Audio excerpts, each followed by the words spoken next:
Hi friends, நம்ம இந்த வீடியோவில் எதை பற்றி பார்க்க போகிறோம்னா, இப்போ நீங்கள் வந்து வாட்ஸ்அப்பில் வந்து எப்படி புதுசாக ஒரு பேருக்கு வந்து மெசேஜ் அனுப்புறது அதை பற்றி பார்க்க போகிறோம். இப்போ வாட்ஸ்அப்பில் வந்து யாராச்சும் உங்களுக்கு புதுசாக ஒரு நம்பர் வந்து சேவ் பண்ணியிருப்பீங்க.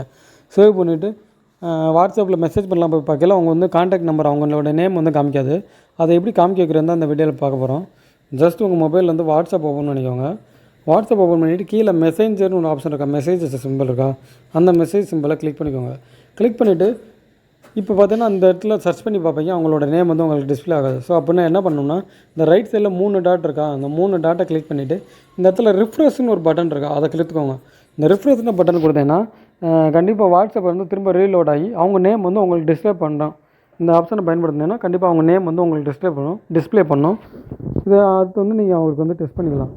நீங்கள் ஒரு புதுசாக ஒரு கான்டாக்ட் ஆட் பண்ணியிருக்கீங்க, அந்த கான்டாக்ட் வந்து உடனே டிஸ்பிளே பண்ணோம். இந்த ஆப்ஷனை யூஸ் பண்ணி நீங்கள் ரிஃப்ரெஷ் பண்ணிங்கன்னா டிஸ்பிளே பண்ணும். ஓகே ஃப்ரெண்ட்ஸ், இந்த வீடியோ பிடிச்சா லைக் பண்ணுங்கள். நம்ம சேனல் பிடிச்சா நம்ம சேனலை சப்ஸ்கிரைப் பண்ணிக்கோங்க. Thank you friends.